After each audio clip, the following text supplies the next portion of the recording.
I did not expect an audience, else I would have dressed for the occasion. I presume from your eye-catching fashions that there is an occasion, Incantato. I am the shadow of Alessandro Farusi.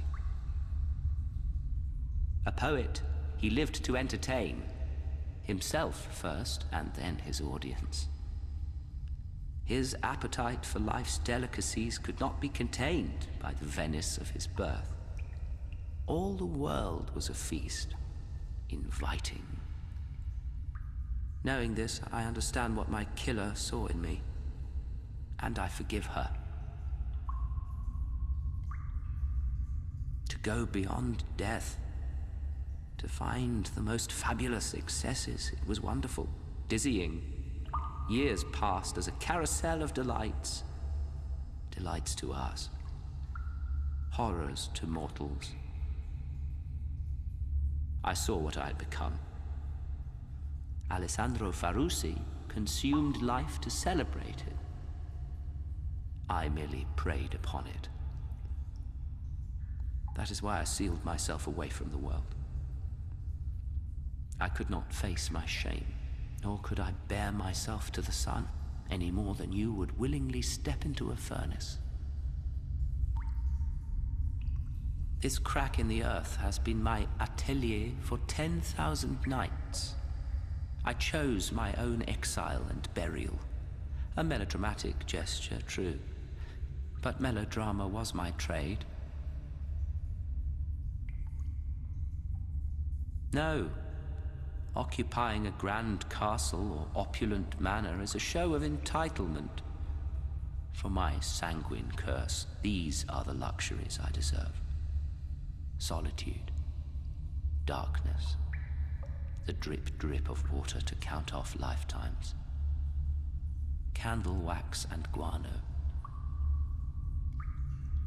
I convinced myself the valley outside had remained frozen, not just in snow, in time itself, that there was no world beyond such wonders, muses and inspiration. Alessandro Farusi never lived to see that world. You know better than I what unknown journeys brought men and monsters here. Yes, I have heard the thunder of their new machines, and in reply, the rocks seem to echo and quake, as if they hold a less willing prisoner than I. If an artist's spirit is a tendency to embellish, then I still possess a fraction of a spirit. But believe me, when Vlad Dracula lifted a blade, no man could be his match. I say man, none could match him. With iron, fire, and faith, he purged Wallachia of monster, demon, and spirit. He ended the corruption of the boyars. He pushed back the Mussulman and traitors alike. Nothing that hated him could wound him. Still, he was undone all the same. Love. It was love that caused it all to end. The rose bushes that marked their arbor were uprooted.